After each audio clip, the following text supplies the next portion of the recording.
এদিকে গাজীপুরে পুলিশের সাথে ভয়াবহ যুদ্ধ শুরু সাধারণ জনতার। পুলিশের গুলিতে এখন পর্যন্ত আহতের সংখ্যা 15। সন্ধ্যার পরেই কঠিন অ্যাকশনে সাধারণ জনগণ। পুলিশের ব্যারিকেড ভেঙে ডক্টর ইউনূসকে ধাওয়া।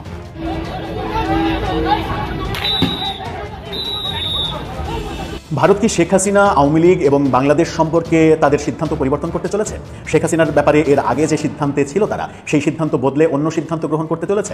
বাংলাদেশের সঙ্গে সম্পর্ক তৈরি করার জন্য শেখ হাসিনাকে যেভাবে ওন করেছিল তারা, সেই ওন করার পরিবর্তে তারা কি শেখ হাসিনাকে বলি দেওয়ার চিন্তা ভাবনা করছে? বাংলাদেশ সরকারের সঙ্গে সম্পর্ক তৈরি করার জন্য যে কোনো কৌশল নিতে তারা এখন প্রস্তুত।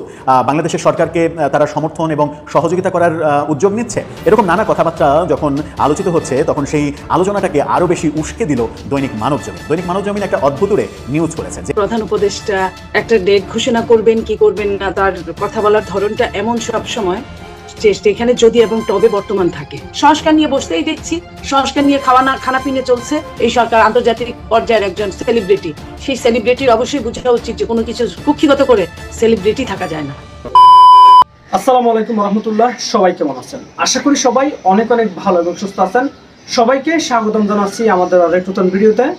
প্রতিদিনের মতো আমি আপনাদের সিরিয়াত ফারুকি।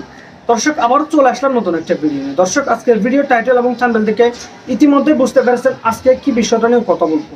খুবই গুরুত্বপূর্ণ একটা বিষয় নিয়ে কথা বলার জন্য আবারও চলে আসলাম। আপনারা সবাই তোমাদের ভিডিওর শুরুতে বেশ কিছু অংশ বিশেষ দেখে বুঝতে পেরেছেন আজকের ভিডিওটা কতটা গুরুত্বপূর্ণ হতে চলেছে। দেশে যে বর্তমানে চলমান রাজনীতির যে প্রসঙ্গবাদ, চলমান যে রাজনীতি আলোচনা, সমালোচনা, তর্ক বিতর্ক বা রাজনৈতিক যে অস্থিরতা চলতেছে, তারই ধারাবাহিকতা আজকের ভিডিওর অংশ বিশেষ। দর্শকের বিষয়টা আর বেশি বিস্তারিত বলবো না, কারণ বিস্তারিত বলতে গেলে ভিডিওটা অনেক লম্বা হয়ে যাবে। তো আমরা সংক্ষেপে করে আপনাকে সরাসরি মূল আলোচনা নিয়ে যাচ্ছি। তার আগে আপনাকে ছোট্ট একটি অনুরোধ জানিয়ে রাখতে চাই, যারা আমাদের চ্যানেলটিতে এখনো নতুন আছেন প্লিজ দয়া করে আমাদের চ্যানেল সাবস্ক্রাইব করে পরবর্তী আপডেট সবার আগে পেতে অবশ্যই আমাদের চ্যানেল সাবস্ক্রাইব করে পাশে থাকা বেল বাটনটি অন করে রাখতে ভুলবেন না। দর্শক, আর বেশি কথা না বলে আমরা ধারাবাহিকভাবে একটা ভিডিওর বাকি অংশগুলো। হাসিনা, আওয়ামী লীগ এবং বাংলাদেশ সম্পর্কে তাদের সিদ্ধান্ত পরিবর্তন করতে চলেছে। শেখ হাসিনার ব্যাপারে এর আগে যে সিদ্ধান্তে ছিল তারা, সেই সিদ্ধান্ত বদলে অন্য সিদ্ধান্ত গ্রহণ করতে চলেছে।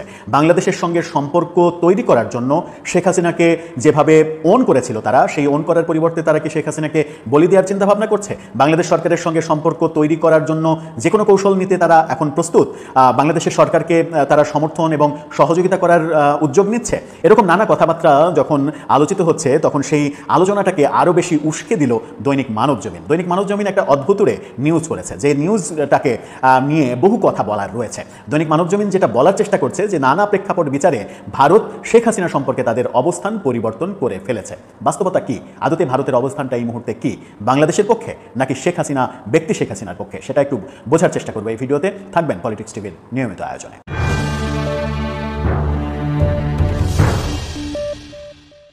দর্শক, পলিটিক্স টিভির নিয়মিত ভিডিওগুলো স্পন্সর করছে প্রজাপতি.tv, নতুন ওটিটি প্ল্যাটফর্ম। আপনারা চাইলে ইউটিউবে, ফেসবুকে, ইনস্টাগ্রামে, টিকটকে দেখে নিতে পারেন। ডেসক্রিপশন বক্সে লিঙ্ক দেওয়া থাকবে, সেখান থেকেও আপনারা দেখে নিতে পারেন প্রজাপতির কার্যক্রম। চলে যাচ্ছি মূল ভিডিওতে।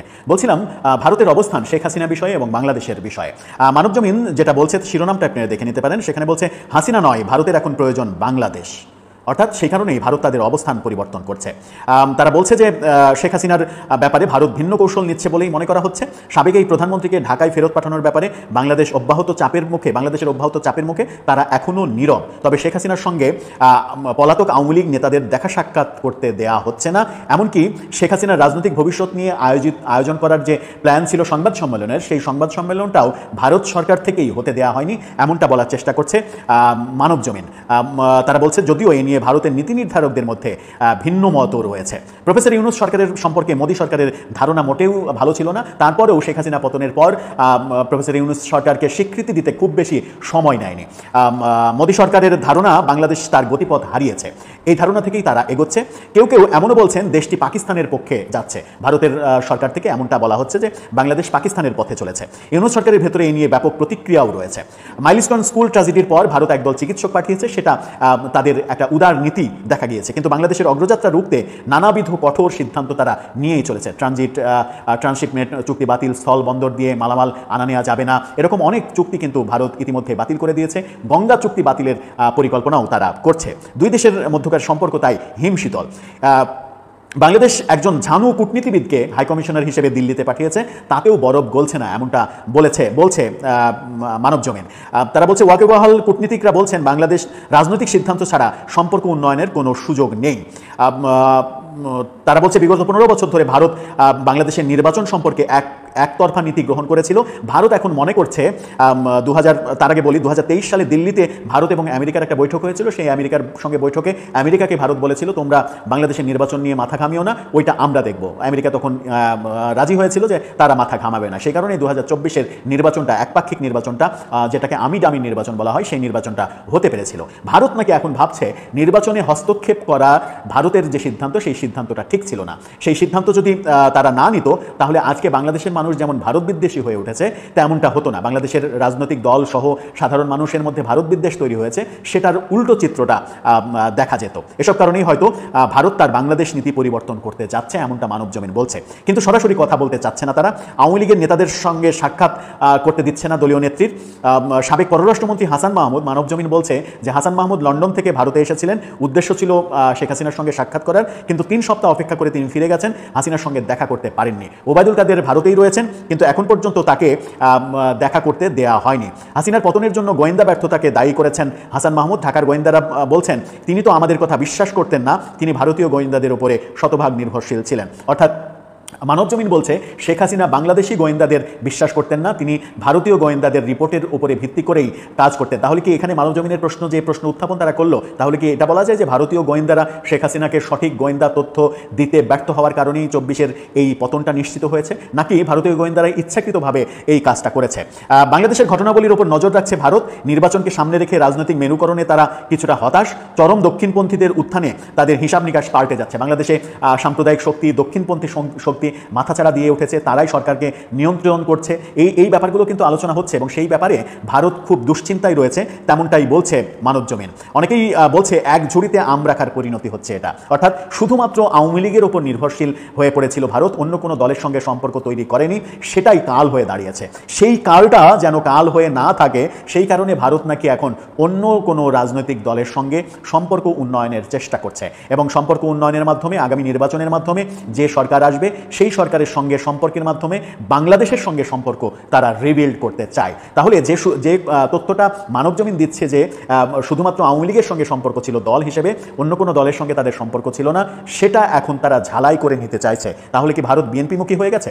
বিএনপির সঙ্গে একটা আন্ডারস্ট্যান্ডিং তাদের হয়ে গেছে, বিএনপির সঙ্গে এক ধরনের সমঝোতা হয়ে গেছে, যে সমঝোতার ফলে আগামী নির্বাচনে বিএনপিকে তারা সহযোগিতা করবে কিংবা বিএনপিকে সমর্থন করবে, সেরকম দৃশ্য আমরা দেখব।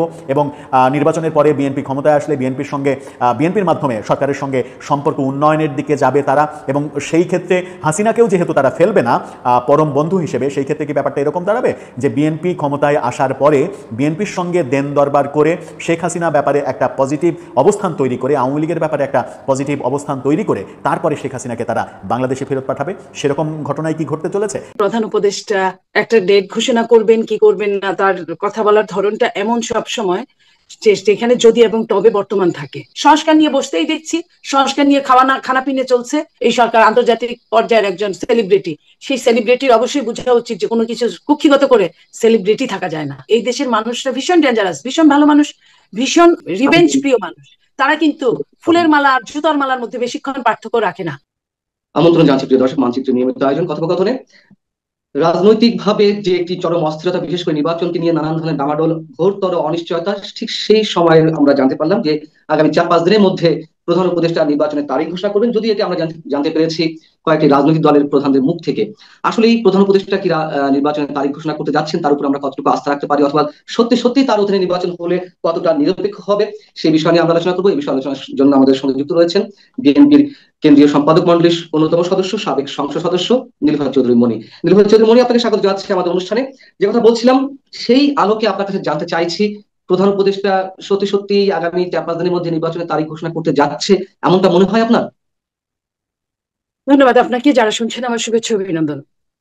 দেখেন, প্রধান উপদেষ্টা একটা ডেট ঘোষণা করবেন কি করবেন না, তার কথা বলার ধরনটা এমন সব সময় এখানে যদি এবং তবে বর্তমান থাকে। তো যদি এবং তবে যদি বর্তমান থাকে, তাহলে এই ডেট দেওয়া না দেওয়া এইসবে কিচ্ছু আসে যায় না। আমরা যতটুকু জানি শুনেছি যে উনি যখনই সমস্যায় পড়ে, এবং আমি শুনেছি কি, আমি নাম ধরেই বলতে পারি, একজন পলিটিক্যাল লিডার আপনার বামে সংগঠনের প্রিন্স ভাই, উনি তো ওপেনই বললেন যে উনি বিপদে পড়লে আমাদেরকে ডাকেন, কি এজেন্ডা কিসের জন্য কিচ্ছু বলেন না, এবং এটাই বাইরে প্রচার করেন যে আমরা সমন্বয়হীনতা না, আমরা সমন্বয়ের মধ্যে আছি, জাতীয় ঐক্য আমাদের মধ্যে আছে, এটাই দেখানো হয়। এই জায়গাগুলো থেকে আমরা বলতে চাই যে প্রধান উপদেষ্টা জেনে বুঝেই হয়তোবা একটা ডেট নিয়ে উনি আবারও লুকোচাপা করতে পারে। আবার এটাও হতে পারে মানুষের পরিবর্তন তো হতেই পারে, এমনও হতে পারে যে উনি সত্যিকার অর্থেই নির্বাচন দিতে চান। আর সেই বিশ্বাস করে করে বারবার বিএনপি হোঁচট খাচ্ছে, বিএনপি ক্রস ফায়ারে পড়ছে, বিএনপি ট্রাপে পড়ছে, এরকম তো কথা এর মধ্যে এস্টাবলিশড হয়ে গেছে। এবং যার কিছুটা উপলব্ধি নিশ্চয়ই আপনারা করছেন। নির্বাচন তো প্রলম্বিত হচ্ছে, সেই জায়গা থেকে যদি প্রশ্ন করি, আপনারা বিশ্বাস রাখতে চান, আমরাও বিশ্বাস রাখতে চাই, আস্থা রাখতে চাই, কিন্তু আবারও যদি হোঁচট খেতে হয়, এর শেষটা কোথায়? দেখেন, বিএনপি একটা বড় দল, হয়তো বা হোঁচট খেয়ে সামলে দাঁড়াতে পারে বলে বিএনপির জনপ্রিয়তা এত। নইলে আওয়ামী লীগের 15.5 বছর হেন কোনো প্রচেষ্টা নাই, করা হয় না বিএনপিকে টুকরো টুকরো করার, অথবা তার আগে 1/11 সরকার, তারা হেন কোনো প্রচেষ্টা নাই যে -2 ফর্মুলাকে বাস্তবায়ন করার। তো সেই জায়গা থেকে বিএনপি এখনো আল্লাহর রহমতে মানুষের দোয়ায় মানুষের সহযোগিতায় দাঁড়িয়ে আছে। তো মানুষকে বিশ্বাস করা ভালো, যে কথাটা বললাম, বিএনপি যদি অতীত থেকে শিক্ষা নেয় তাহলে এইবার হাতের পাশ ছাড়বে না। ছাড়বে না বলেই আমার মনে হয় যে তাদের কর্মসূচিগুলো কিন্তু ফেলে দেওয়া হয় নাই। আগামী 3 মাসের কর্মসূচি তাদের আছে।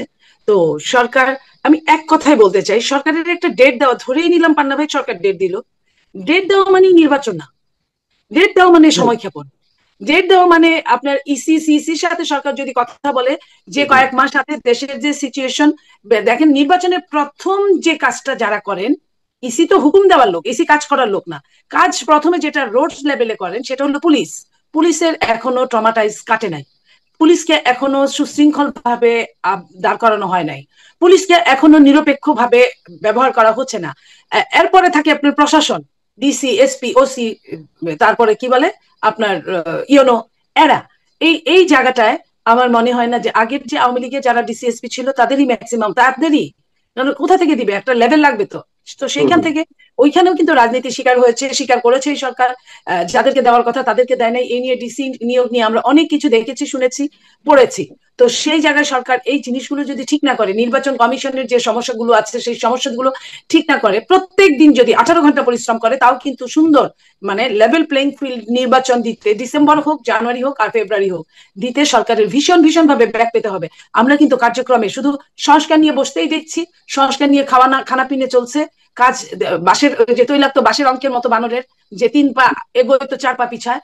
এই অবস্থা হতে থাকলে নির্বাচন এই সরকার দিবে নাকি নির্বাচন না দেওয়ার জন্য এই কাজগুলো, লাইক আমি যদি আপনাকে বলি গোপালগঞ্জে যা দেখলাম, গোপালগঞ্জ একটা জায়গা, সেখানে যুগের পর যুগ এই ঘটনাগুলো ঘটে আসছে, এটাই নতুন তা না।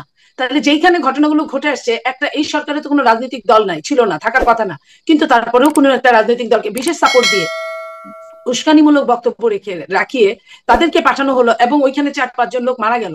আমার কথা হলো যে মানুষ খারাপ হতেই পারে, খারাপ মানুষের জন্য শাস্তির বিধান আছে।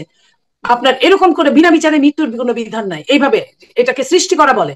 যেমন আমি উস্কানিমূলক বক্তৃতা দিলাম, তাড়াতাড়ি আসলো, তারপরে মারামারি হলো, এক পক্ষের সঙ্গে সমস্ত বাহিনী আছে, আরেক পক্ষের সাথে কেউই নাই, নিজেরা আর নিজেদের যা কিছু ছোটখাটো, তো তারাই তো মারা যাবে, এটাই স্বাভাবিক। তারা মারা গেল, এতে কি হলো, রাষ্ট্রে তারাও কিন্তু দুষ্ট সন্তান, কিন্তু রাষ্ট্রের সন্তান, রাষ্ট্রের নাগরিক, এবং যে মারা গেছে তারা কিন্তু পথিক পথচারী, এমনই হয় বেশিরভাগ, হয়তো সেখানেও এরকমই হয়েছে, আমরা এরকমই শুনেছি।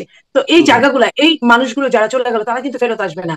তো সরকার যদি এরকম 2-4-10টা উস্কানিমূলক জিনিস করে, লাইক আপনার মাইলস্টোন যে ঘটনাটা ঘটলো স্কুল অ্যান্ড কলেজের, সেইখানে সরকার দেখতে গেল না 4-5 দিনে, সরকার কোনো ওই ধরনের বিবৃতি দিল না, সরকার তাদের জন্য রাজনৈতিক দলদের ডাকলো, কিন্তু তাদের কথা বলতে সরকার ভুলে গেলেন। এই যে কি কি বিচিত্র সেলুকাস এটা। তো এই এরপরে আমরা কি দেখলাম, ওখানে আন্দোলন দেখলাম। এখন আন্দোলনের মধ্যে কেউ তো কারো বাড়ি পুরা যাবে, কেউ আলু পুরা খাবে, এটাই স্বাভাবিক। তো ওখানে যদি কোনো শত্রুপক্ষ গিয়ে থাকে, কোনো ফ্যাসিস্টের যদি প্রতিনিধি গিয়ে থাকে, আমি বলবো সরকার এই সুযোগটা করে দিয়েছে, সরকার এই সুযোগটা করে দিয়েছে। এবং পরবর্তীতে আমরা কি দেখলাম, পরবর্তীতে 2 জন মানে হুমড়া চুমড়া উপদেষ্টার সহ একজন প্রধান উপদেষ্টার প্রেস সচিবকে 9 ঘন্টা আটকে থাকতে হলো। এটা কিন্তু একটা সরকারের ব্যর্থতার, চরম ব্যর্থতার পরিচয়, চরম ভাবে মানুষ তাদের অপছন্দ করে, এই অপছন্দের পরিচয়। কারণ যদি মানুষ তাদের পক্ষে থাকতো, তাহলে কিন্তু ওইখানে মানুষেরই প্রতিনিধি ছিল, 2-4টা অন্যায়কারী কিন্তু টিকতে পারতো না, যদি মানুষ যদি রুখে দাঁড়াতো। তার মানে দাঁড়ায় না। এবং আপনি দেখেছেন কিংস পার্টি নামে খ্যাত সরকারের, তাদের আমি অস্তিত্ব দেখিনি, কারণ তারাও বুঝে গেছে যে তাদের আপনার যেভাবে সুনাম না, থাকার কথা সেই সুনামটা এখন আর ভিডিওটি নাই। সম্পূর্ণ ধৈর্য সহকারে দেখার জন্য আপনাদের অসংখ্য ধন্যবাদ জানিয়ে এখানে শেষ করবো আজকের ভিডিওটি। ভালো থাকবেন, সুস্থ থাকবেন, আমাদের চ্যানেলে সাবস্ক্রাইব করতে ভুলবেন না। ধন্যবাদ সবাইকে। দেখাবো না কোনো ভিডিওতে, অবশ্যই আমাদের চ্যানেলের সাথে থাকুন, সঙ্গে থাকুন।